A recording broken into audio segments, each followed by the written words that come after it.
uno se enseña tanto a ver a Jesús crucificado que a veces como que se vuelve inmune a su dolor.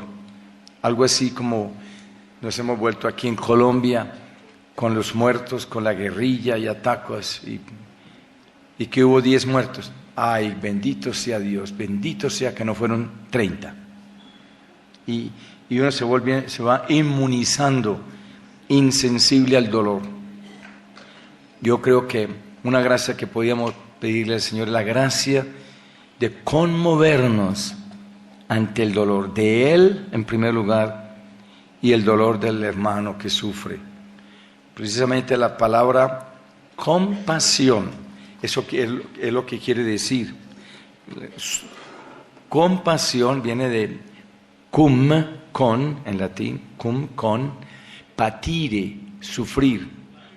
Compasión quiere decir sufrir con.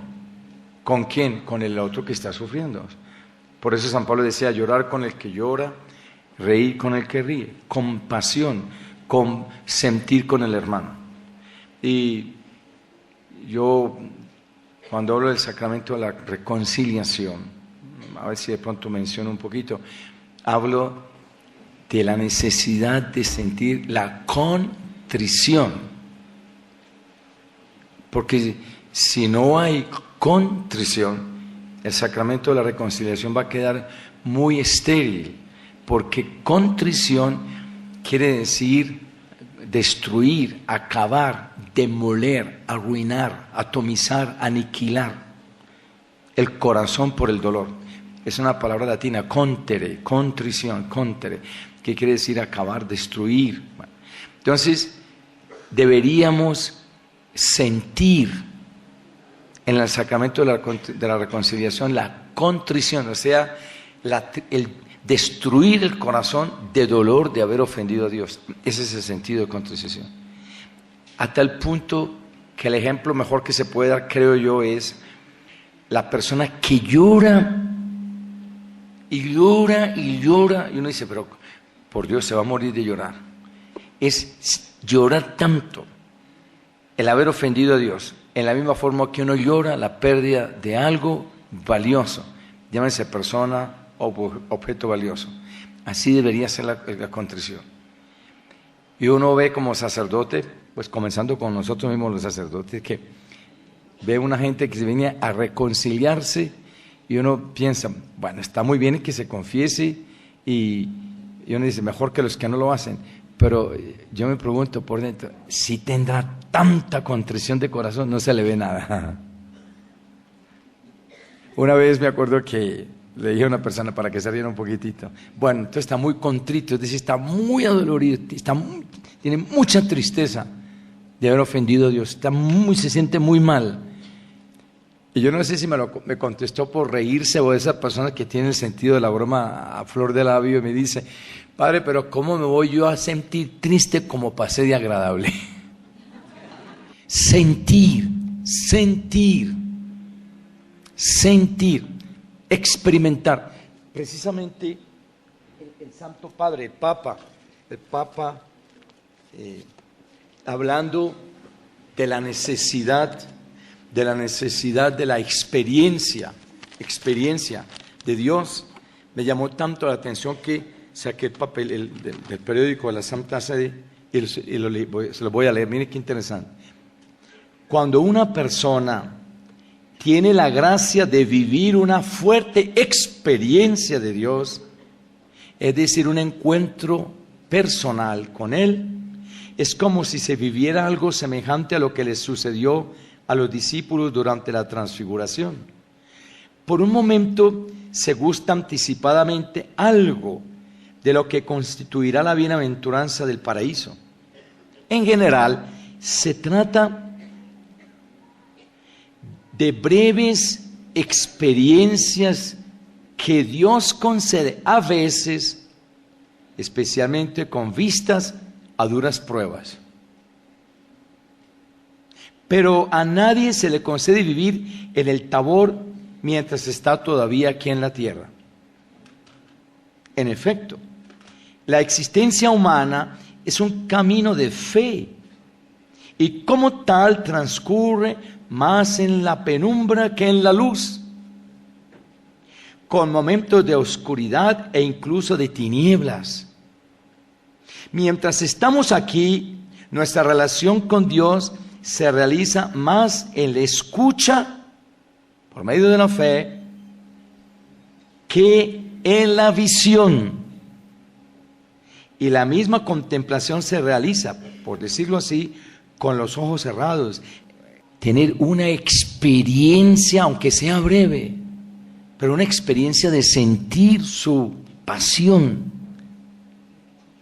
sentir el dolor que sintió. Si usted no puede sentir el dolor físico de la pasión, que podría ser, hágase un ensayo, a ver cómo le va.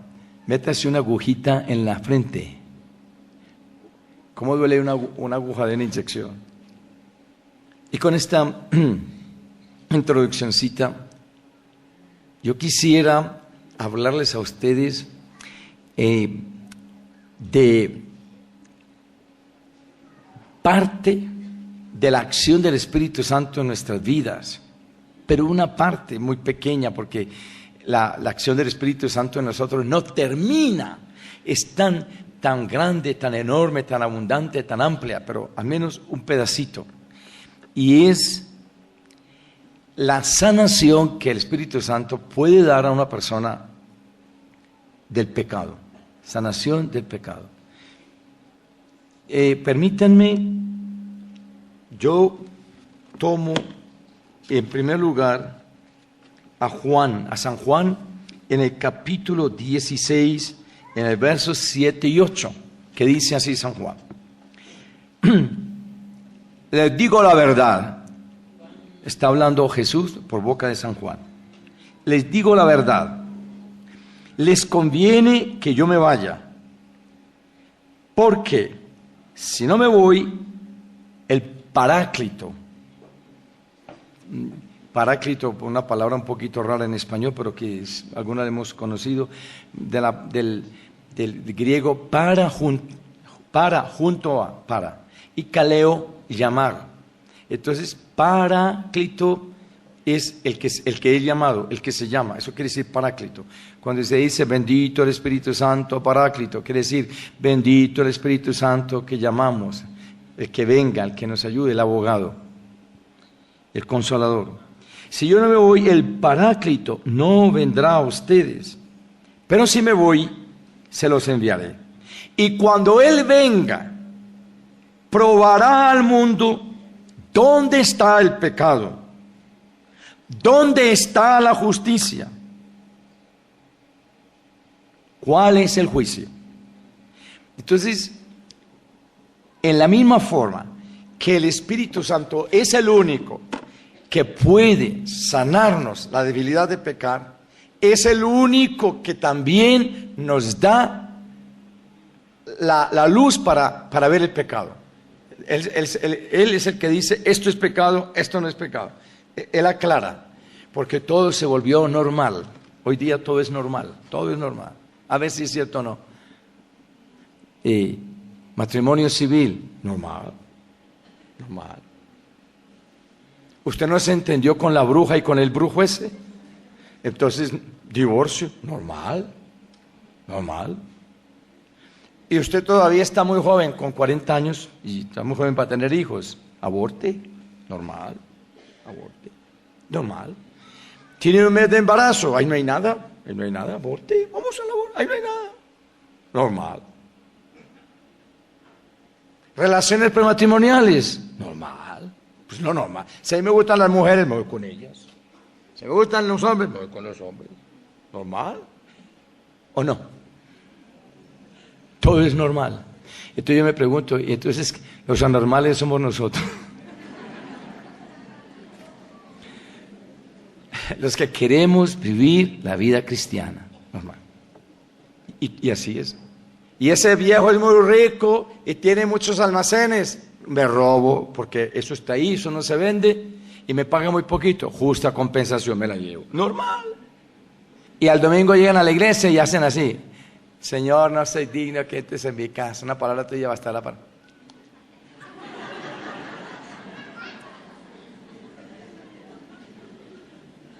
Normal. Normal. Yo creo que una gracia que el Espíritu Santo nos da es mantenernos la idea de pecado. Yo llamo eso, nos infectamos con el mundo, nos infectamos. Vivimos en un mundo y este mundo nos infecta, así llamo eso, una infección. Y entonces nos infectamos de lo que el mundo predica y todo eso es normal. Con razón Jesús, en la última cena, en el Evangelio de San Juan, en el capítulo 17, que es la famosa oración de Jesús, dice: Padre, yo no te pido que los saques del mundo, sino que los libres del mal. Porque aquí se van a quedar, protege a los padres. Yo los cuidé mientras estaban conmigo, pero ahora yo me voy, tengo que volver a donde tú estabas. Padre, cuídalos, protégelos del mal. Que no se infecten, que no se infecten. En este punto, el único que nos puede decir esto de pecado, yo quisiera es ahora leerles un número de Papa Juan Pablo II, porque verán ahora lo que va a pasar. Y espero que ustedes tengan paciencia hasta el final, porque con lo que yo voy a decir ahora puede ser que se vayan a desconcertar un poco o que vayan a sentir un poco como de confusión. Y van a ver que al final de la catequesis van a entender que lo que yo digo tengo razón. Levanten la mano los que están aquí que luchan por evitar el pecado. Todo el que esté haciendo esfuerzos por evitar el pecado. Si usted hace esfuerzo, yo no estoy preguntando si usted peca o no peca. No es esa pregunta. La pregunta es si usted lucha por evitar el pecado. Y no obstante luchar por evitar el pecado, peca. A ver, ¿cuántos luchan por evitar el pecado? Ahora sí ya me entendieron. Muevan la mano todos los que luchen por evitar el pecado. Muévanla. Pues todos ustedes están equivocados. Miren, les voy a leer un número de la encíclica del Papa Juan Pablo II que se llama la Veritatis Splendor, el número 11 de la encíclica Veritatis Splendor, número 11. Yo voy a hablar al principio, usted tenga paciencia, si usted se confunde o usted que entra un poquito así como en crisis de lo que yo estoy diciendo, no está de acuerdo con la iglesia, van a ver que al final sí, van a ver al final, pero tenga paciencia al principio. Oiga lo que dice el Santo Padre, hablando precisamente del pecado. Mediante la moral de los mandamientos se manifiesta la pertenencia del pueblo de Israel al Señor, porque Dios solo es aquel que es bueno. Este es el testimonio de la Sagrada Escritura, cuyas páginas están penetradas por la viva percepción de la absoluta santidad de Dios. Está diciendo aquí que la moralidad de los 10 mandamientos es el signo, digámoslo así, por medio del cual se manifiesta que yo pertenezco al pueblo de Dios, porque cumplo la ley de Dios. Entonces, cumplir la ley de Dios es signo de que yo soy parte de ese pueblo de Dios. Y sigue el Santo Padre. Pero Dios es el sumo bien. Oigan la frase que sigue. Oigan la frase del Papa Juan Pablo II, no mía. Ningún esfuerzo humano, ni siquiera la observancia más rigurosa de los mandamientos, logra cumplir la ley. Es decir, reconocer al Señor como Dios y tributarle la adoración que a Él solo es debida. Oiga esta otra frase que sigue. El cumplimiento de la ley solo puede lograrse como un don de Dios. Solo puede lograrse como un... Otra vez. Solo... Y oiga la frase anterior. Ningún esfuerzo humano, ni siquiera la observancia más rigurosa de los mandamientos logra cumplir la ley. Porque cumplir la ley es más fuerte es en la ley son 10 mandamientos. Entonces, cuando yo cumplo los 10 mandamientos, yo estoy diciendo, yo pertenezco a este pueblo. Pero cumplir los 10 mandamientos, es decir, tratar de ser exacto en los 10 mandamientos, es un... Entonces la gente dice, yo no tengo ese don, luego no me obligan los 10 mandamientos. Qué rico, ¿no? A vivir la dolce vita. Mire, cuando yo leí esto, yo me alegré tantísimo. ¿Por qué me alegré? Porque comenzando por mí, yo siempre había hecho esfuerzo por evitar el pecado. Y evitar el pecado es cumplir la ley. Cumplir la ley es no pecar. No pecar es cumplir la ley es no pecar. Pero cumplir la ley, es decir, no pecar es un... Ahí está. Entonces yo empecé a reflexionar en mi propia vida, en la mía. ¿Dónde está mi error? ¿Dónde está mi error? Y me acordé de San Pablo. San Pablo, en la carta a los Romanos, San Pablo, en el capítulo 7, a ver, vamos a leer capítulo 7 de San Pablo a los Romanos. Dice estas palabras. En el verso 15 dice, no entiendo lo que me pasa, no sé qué me pasa, pues hago lo que no quiero, sino que lo que yo odio, eso es precisamente lo que yo hago. Entonces miren cómo responde. El verso 25 está la respuesta. ¿Quién? Solo Dios, por medio de nuestro Señor Jesús y Cristo, a quien sea el agradecimiento y la gloria. Aleluya. Entonces, a ver, vamos a explicar así, a ver si yo doy un poquito la idea de lo que yo creo, lo que he podido como captar. Como yo también tengo que luchar por evitar el pecado.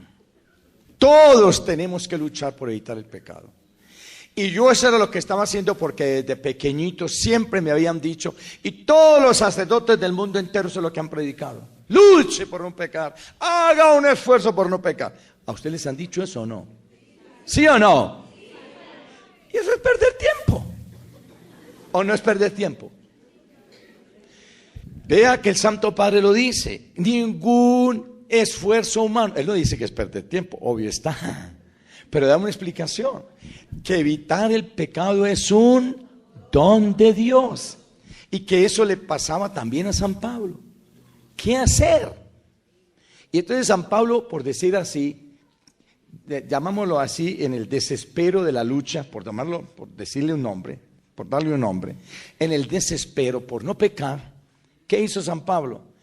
¿Quién me puede liberar de este cuerpo que me lleva al pecado y a la muerte? Solo Dios, por nuestro Señor Jesucristo. Entonces llegué a esta conclusión. La lucha no es por evitar el pecado, creo yo. No luche, porque la experiencia mía y la de ustedes, pues les pregunté, por más que uno luche, igualmente vuelve a pecar, ¿sí o no? Y uno viene al sacramento de la reconciliación con un gran deseo de no volver a pecar. Y hace una buena y santa reconciliación.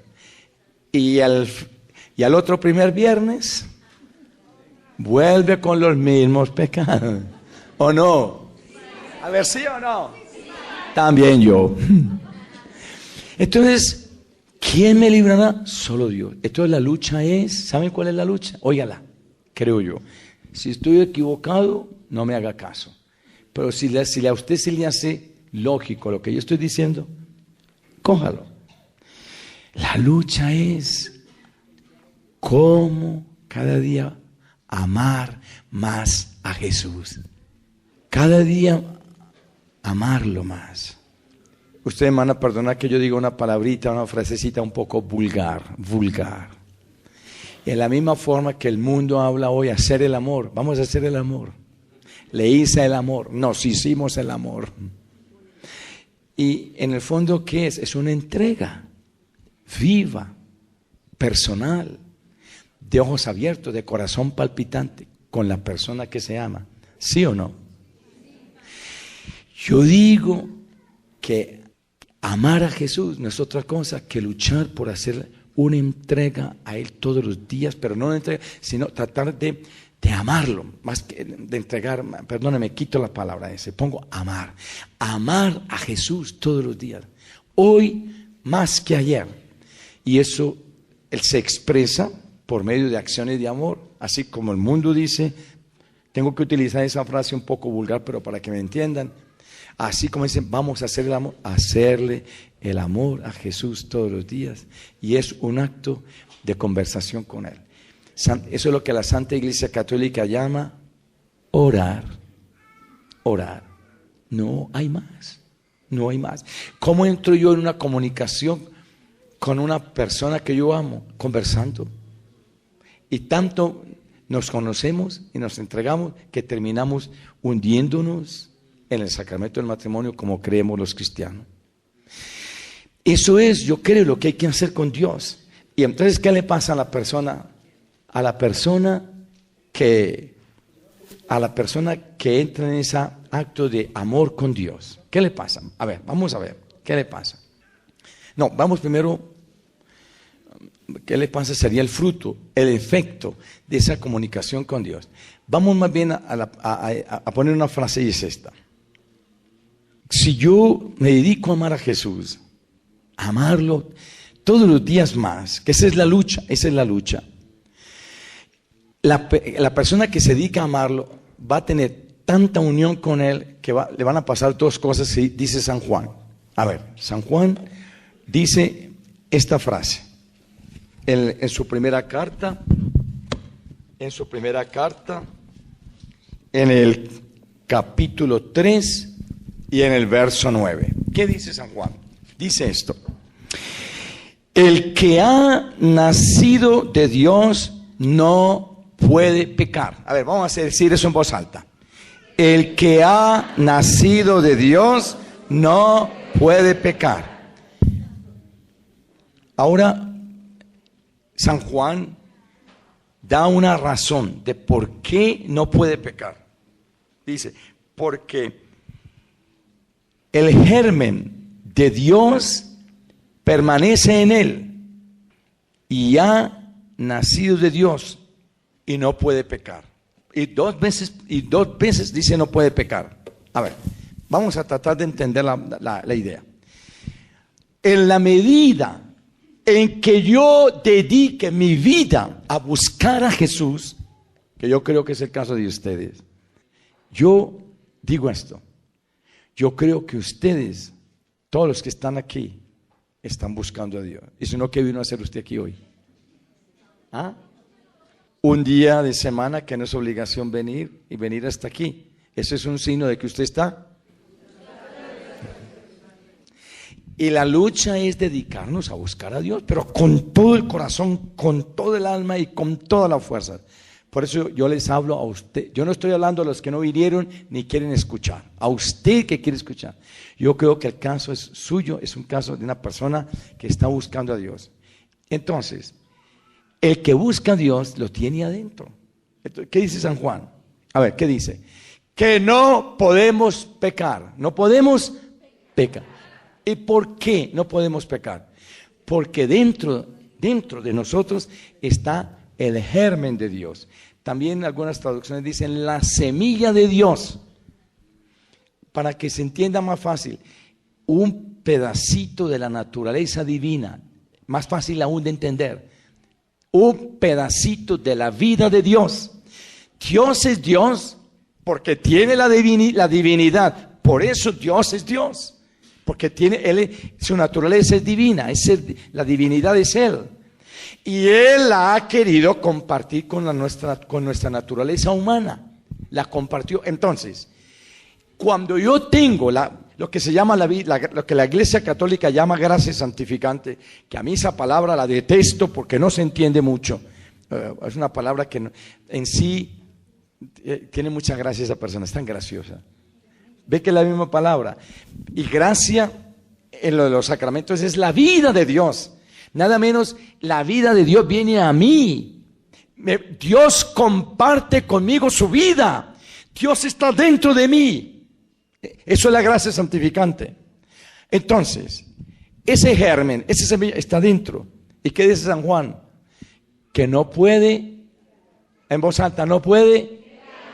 Y la razón por la cual no puede pecar es porque tiene adentro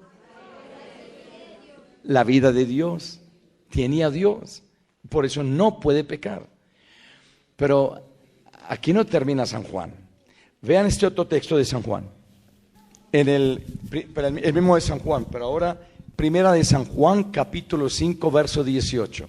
Dice: el que ha nacido de Dios, vuelve a repetir las mismas palabras, el que ha nacido de Dios no puede pecar. Voy a cómo repite. Ahora dice la razón por la cual no puede pecar. Porque el Hijo de Dios mayúscula Hijo, es decir, Jesús, no Hijo con minúscula, porque Hijo de Dios con minúscula somos usted y yo, pero con mayúscula es Él. Porque el Hijo de Dios lo guarda y lo protege, y el diablo no lo puede tocar. A ver, ¿cuál es la diferencia de este texto con el anterior? En el anterior es que un hijo de Dios, usted y yo, no puede porque tiene adentro la vida de Dios. Y ahora este otro texto que es igual pero da otra razón. Y es porque el Hijo de Dios con mayúscula lo cuida y lo protege. Sería algo así como decimos, celador. ¿Cuál es la diferencia? Hermano, es esta. Si usted busca a Dios, si usted le hace el amor a Dios, si usted se dedica a amar a Dios, Dios se viene y se mete. Entonces desde adentro, Él desde adentro le está dando a usted armas. Y si usted se dedica a amarlo, va a venir el Hijo de Dios, con mayúscula. ¿Quién es? Jesús. Y se va a poner al lado, lo va a cuidar y el diablo no lo puede tocar. Y cuando Dios promete, Dios cumple. A ver en voz alta. Cuando Dios promete, y está diciendo que si está dentro y si el Hijo de Él está al lado, no podemos pecar. Entonces tiene que ser. Esa es la fe cristiana. Es por fe. No hay más. No queda más. Si usted se dedica a buscarlo, ¿qué es lo que está haciendo usted aquí hoy? Yo me imagino que si usted vino es porque usted está buscando a Dios. Usted quiere prepararse a celebrar su santísima resurrección, la de Jesús, con toda la grandeza que encierra así la resurrección de Jesús. No queda más. Y a la persona que se dedica a buscar a Dios, vean lo que le pasa. Volvamos a San Juan. Vamos ahora, primera de Juan 4:4, hasta fácil de aprender de memoria. Primera de Juan 4:4. ¿Qué dice? Hijitos, ustedes son de Dios y han vencido a esos mentirosos. Porque el que está dentro de ustedes es más poderoso que el que está en el mundo. A ver, vamos a aprender. El que está, ¿dónde? Dentro de nosotros. ¿Qué es? Más ¿que quién? Que el que está en el mundo. A ver, otra vez. El que está dentro de nosotros es más poderoso. Pobre diablo. Pobre diablo. Tenemos en nosotros, podemos ganar la batalla. Podemos ganar la batalla. Esta idea de que es dedicándonos a amar a Dios, la viene a explicar Jesús. Vea qué fácil. Narrada por el evangelista San Juan. ¿Y qué dice? En palabra más, palabra menos. Dice así. Que Jesús llegó al huerto de los olivos Y les dijo a los apóstoles, quédense aquí mientras yo voy a orar. Y se llevó más cerquita a él a Pedro, Santiago y Juan. Y se fue. Y se puso a orar. Los dejó. Y después volvió y los encontró a todos de rodillas, en alabanzas. Él medita, glorificando al Señor, con piedrecitas debajo de las rodillas, haciendo penitencia. ¿Sí o no? Los encontró a todos. Como están algunos de ustedes aquí ahora, que estoy pensando decir, dale Señor el descanso eterno, descansa en paz. A ver, una risita para que se despierte. A ver, hermano, escúcheme. Fíjense, ¿verdad? Que viene Jesús y dice, ¿no han podido orar? Ni siquiera una hora. Y entonces ahora es cuando les dice, vigilad y orad para no caer en tentación. A ver, todos en voz alta.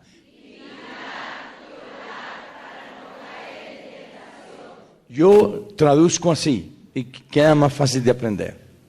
Orar para no pecar. Orar para no... Otra vez.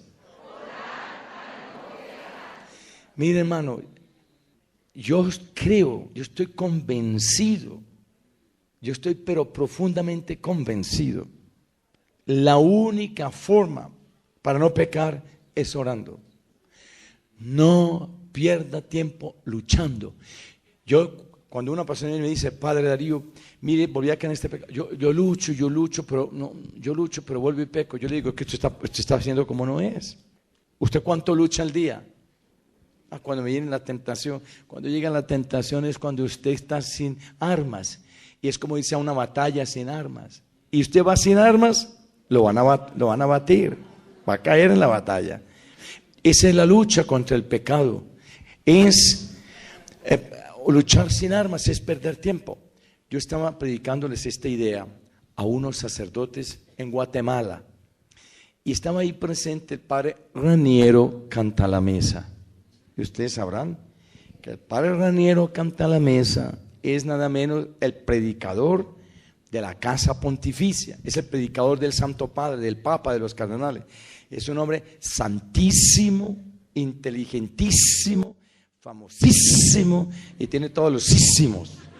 Bueno, y él estaba ahí sentado y los sacerdotes, yo estaba predicando esto que yo creo, no porque creo, porque yo lo he vivido, porque es mi experiencia personal. Les estoy hablando de mi vida sacerdotal y de cristiana.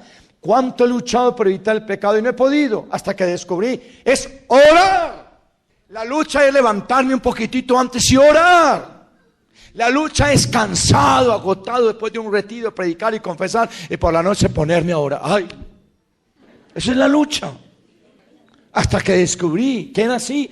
Y después con el Papa. Y cuando dijo el Papa que es un don de Dios, pues va a buscar ese don. Y Jesús dice, oren para no pecar, orar para no pecar, vigilar y orar para no caer en tentación es igual a decir orar para no pecar. Entonces orar para recibir ese don. En oración se le pide ese don. El cuento es que cuando yo acabé de hablar, me llama y me dice, Dario, él me dice a mí, Dario, yo creo que estás equivocado.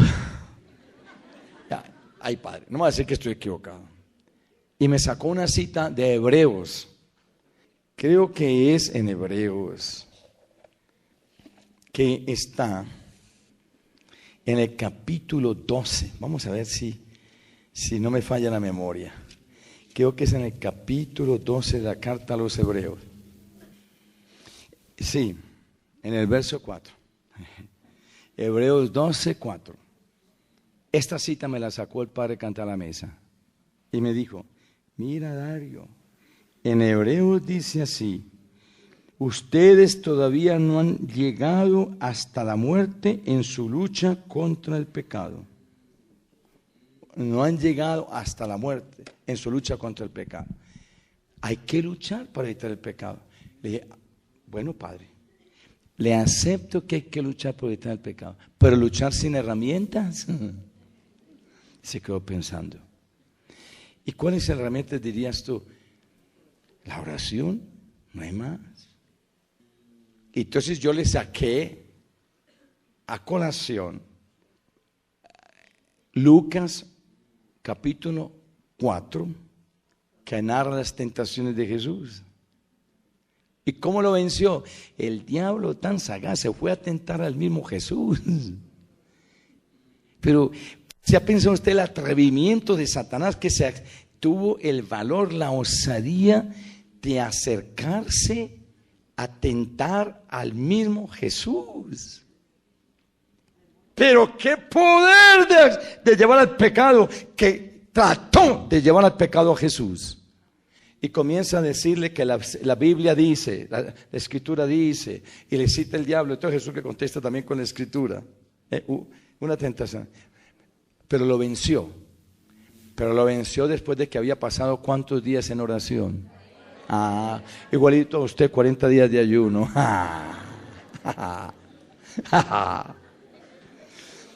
Y entonces se quedó pensando así y me dice, creo que tienes razón. No me dijo, tienes la razón. Sí, creo que tienes razón.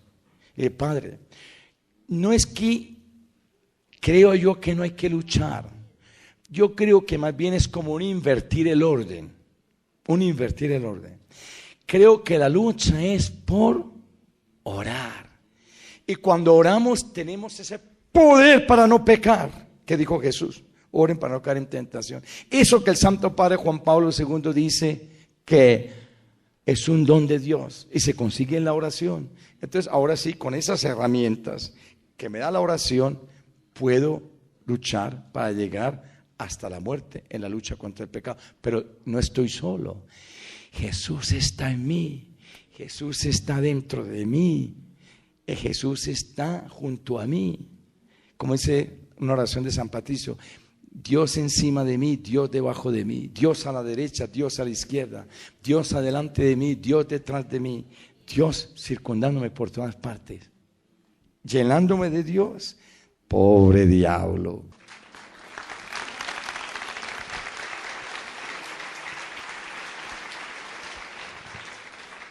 Pero resulta que el hecho es que pecamos.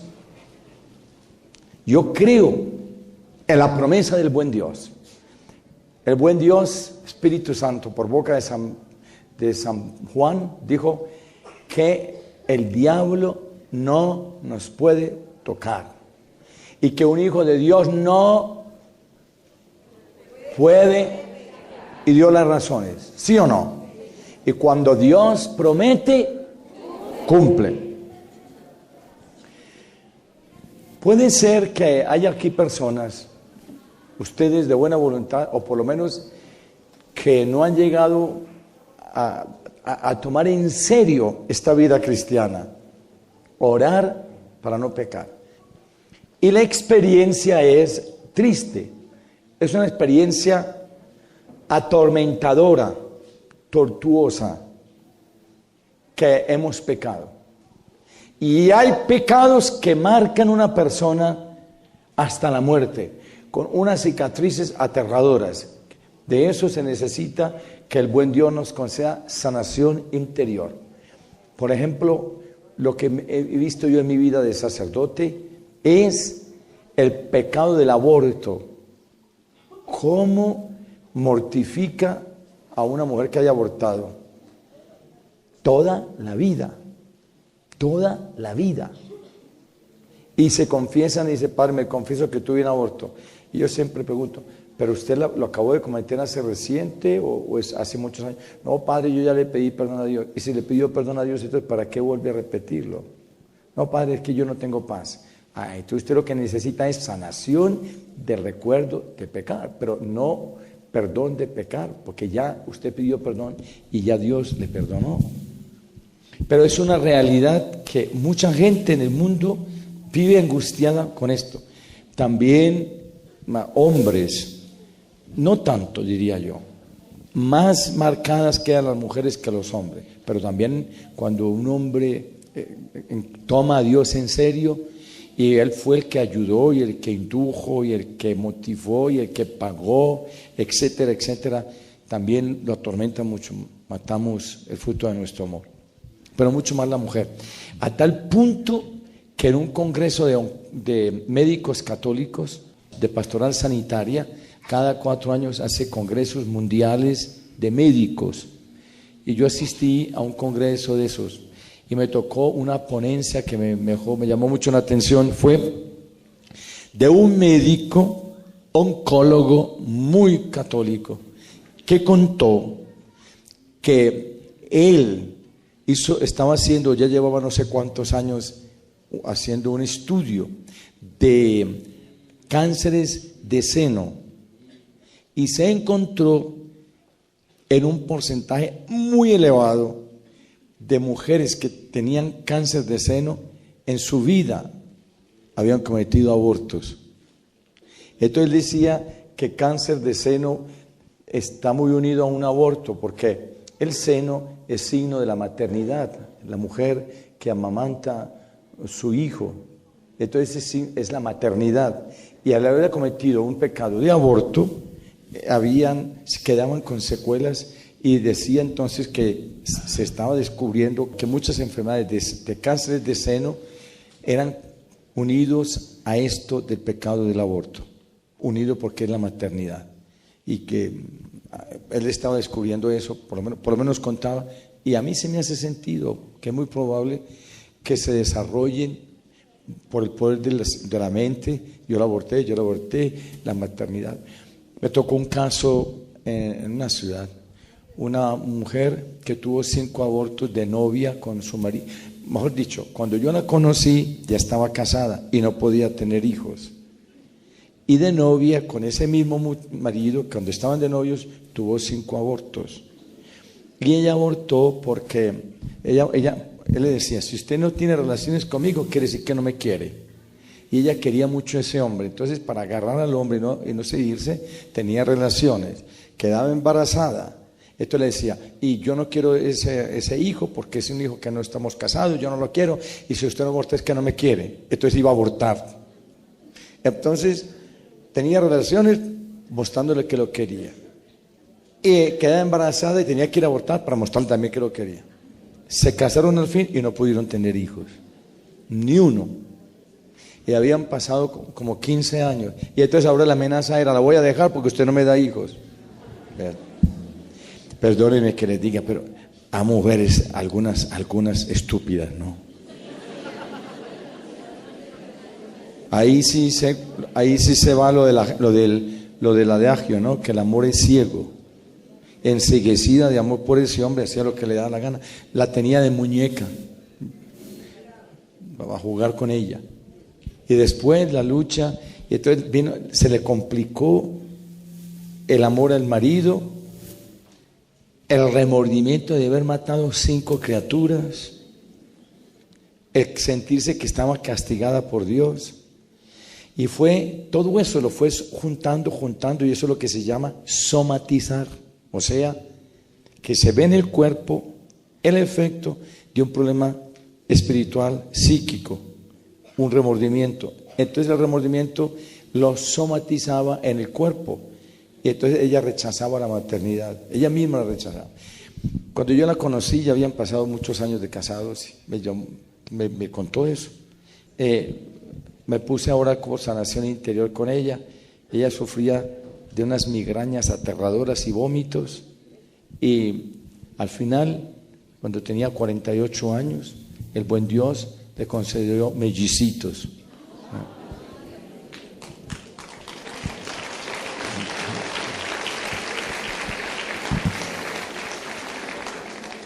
Todo esto es para decirle lo siguiente,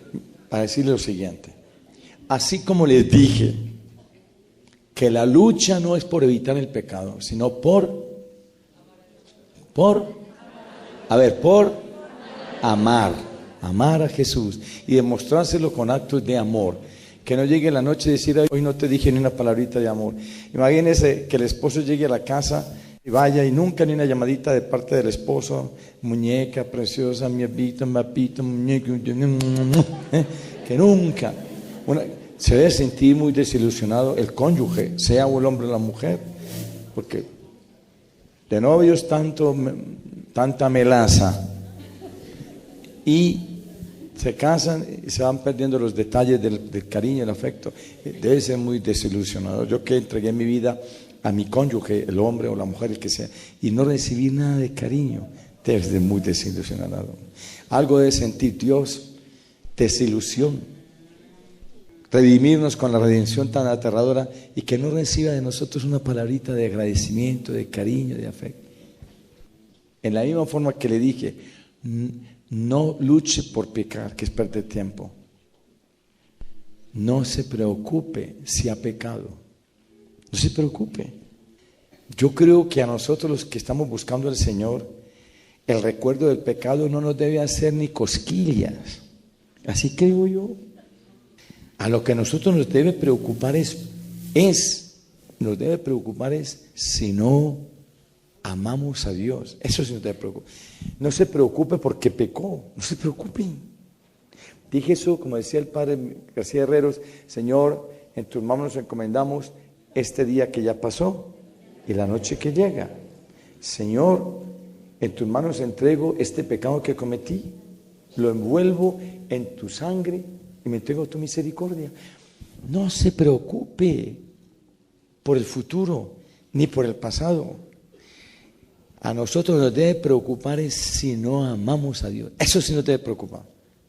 Y eso es cada rato en el sacramento de la reconciliación. Vienen muchas personas: Padre, yo estoy preocupado por esto, por esto, por esto. Muy bien. Se preocupa porque peca. No se preocupa porque usted no ama a Dios. Vea, hay una monjita que se llama Sor Josefa Menéndez, ya murió. Esa monjita escribió un librito hermosísimo, se llama Un llamamiento al amor, así, y es chiquitito. Y en ese librito es una historia de esta monjita Josefa Menéndez, su vida muy parecida a la de Santa Faustina Kowalska, muy parecidas. Desafortunadamente, Josefa Menéndez no fue amiga de Juan Pablo II. Que Juan Pablo II sacó a sus amigos beatos y santos rapidito, ¿no? Mire cómo sacó a la Madre Teresa de Calcuta. Y mire cómo Santa Faustina, que no era ni venerable, no era nada, ni sierva de Dios, empezaron a hacer la causa, la hizo hacer sierva de Dios, después la nombró venerable, después la nombró beata, hasta que la dejó canonizada. Pero ella era de Cracovia, ella murió y él era de Cracovia, así que Santa Faustina debe en el cielo mantenerse besándole los pies a Juan Pablo II, seguro. Bueno, Josefa Menéndez no tuvo, es una monjita muy desconocida, la causa está introducida, pero no hay, muy desconocida. Y yo leí su libro, y el 30 de agosto de 1923, el Señor se le apareció y oiga lo que le dijo. Y esto que dijo, y lo dejó escrito, para mí ha sido iluminador en mi vida cristiana, como cristiano y como sacerdote. Le dijo esta frase que está, y los escritos están aprobados por la Santa Sede. Luego se ve que esto que dijo no tiene nada de error. Oiga lo que le dijo: Josefa, no es el pecado lo que más me ofende, que hasta ahora o siempre hemos escuchado a los hermanos sacerdotes diciendo que el pecado es lo que odia más Dios, que el pecado es lo que más detesta Dios, que el pecado ofende a Dios. Y ella no dice que no, sino que el Señor le dijo esto, esto es lo que me llama la atención. Óigalo: lo que más me ofende es el estado de pecado en que vive la humanidad después de pecar, en vez de correr a refugiarse en mi misericordia. A ver, repito. Le dijo: lo que más me ofende no es el pecado lo ofende, pero hay algo que lo ofende más que el pecado mismo, y es el estado de pecado en que una persona permanece después de pecar, en vez de correr a refugiarse en mi misericordia. A ver, vean, para que entiendan esto de estado de pecado. Yo no sé cuándo usted fue la última vez que se reconcilió con el Señor. Yo no sé. Yo no sé cuándo fue la última vez que usted pecó a sabiendas. Esto que estoy haciendo va contra el primero, contra el cuarto, contra el sexto, contra el octavo, contra el 10º mandamiento. A sabiendas. Y a sabiendas no le importa. Igualmente no me voy a cohibir, no lo voy a evitar. Voy a hacer esto. Y lo hizo. Pecó. Y se quedó así, en pecado, después de pecar. Y usted se quedó tan tranquilo, como si no hubiera pasado nada. Estarán escuchando y están sabiendo. Esto que está diciendo el Padre Darío, está diciendo, yo estoy en estado de pecado mortal. Usted es el único que lo sabe. Y usted pierde la amistad con Dios y se queda tan tranquilo. No le duele. Usted no sufre saber que Dios se quedó triste porque usted lo echó y Dios se queda triste. Y que Jesús se siente, perdí todos estos dolores, esta pasión tan horrible para que tú tuvieras vida nueva. Usted no siente tristeza. Ejemplos podríamos dar muchos y se quedan cortos. Una persona famosa, una persona con poder, dignidad, y usted la ofende, y usted pierde la amistad, y usted no dice, ay, qué lástima, cómo metí las patas. Perdí por imprudente, por falta de control de mí mismo, perdí la amistad de esta persona, que ahora me puede servir. ¿Quién no quisiera ser amigo personal, de una persona con poder y majestad en el mundo? Amigo que uno puede decir, esa persona, somos muy amigos, y usted pierde esa amistad por algo que usted ha dicho. ¿A usted no le da tristeza? Si a veces uno, por no conservar una amistad, simple amistad, por ejemplo, personas que uno ha conocido de joven y ahora son personajes en la sociedad y en la iglesia y en el mundo. Si yo le hubiera escrito una cartita de vez en cuando, mantendría la amistad mía y me podía servir ahora. ¿O no? Y ofendemos a Dios y nos quedamos tan tranquilos. O usted sufre porque pecó. Mire, yo empecé a predicar. No es el pecado lo que más ofende a Dios. No se preocupe si usted peca o no peca. Preocúpese por amar a Dios. Que eso es lo más importante. Y que el pecado, porque todo el mundo lucha por evitar el pecado, porque el pecado ofende a Dios. Pues preocúpese de no vivir en pecado. Si usted pecó, vaya, busque al hermano sacerdote, haga un acto de contrición. Inmediatamente usted se dé cuenta, pequé, inmediatamente haga un acto de contrición. No se quede así en pecado, no se quede en ese estado de pecado. Señor, pequé, fui débil, te ofendí, te expulsé, pero perdóname. Y trate hasta de llorar si puede. Haga un acto eso es lo que se llama acto de contrición perfecta. Ponga más atención al acto de contrición que a la confesión. La gente haciendo ese examen de conciencia desde la noche anterior. Mañana me voy a confesar y comienza. Yo tengo una tía que todavía está viva, tiene como 90 años. Y desde el día anterior, cuando se va a confesar, es pensando y pensando y repensando el examen de conciencia para ir a hacer una buena confesión. Y ahora que yo ya estoy viejo y que ya soy cura, digo, usted le pone más atención a la confesión vocal que a la contrición de corazón. Más importante es el dolor de haber ofendido al Señor. El decirlo o no decirlo sería muy accidental. Venga, hable con el hermano sacerdote, haga una cita con el hermano sacerdote, busque un momento oportuno para que pueda hablar con calma, si es una consulta, para que la diga con calma, pero póngale atención a la contrición del corazón. Señor, te ofendí y quisiera nunca más. Y díganle al sacerdote, Padre, impóngame las manos, rece por mí, rece por mí, Padre. Está mandado que el sacerdote imponga las 2 manos sobre la cabeza de la persona que se ha reconciliado, que rece para que no vuelvan a pecar. Es una oración de sanación, es un sacramento sanador. Que un muchacho que nos hicimos, ahí nos fuimos a conversar, y de pronto me voy a entrar al mar, y se fue. Me llamó mucho la atención que tenía puesta una camiseta así, una camiseta de esta que nos ponemos por debajo, y cubierto todo hasta aquí. Y se metió al mar. Y cuando salió, venía con la camisa rota, parece que alguna rama, algún palo se la rompió y venía con la camisa así, y así tapado. Y hasta le dije, ¿y usted qué tapa tanto si usted no es mujer? Me acuerdo que le dije. Como yo ya le había dicho que era sacerdote, me dijo, ya le voy a mostrar lo que tengo aquí, va a mostrar. Y se quitó la camiseta y tenía tatuado en el pecho esta frase: "This body belongs to Jesus Christ".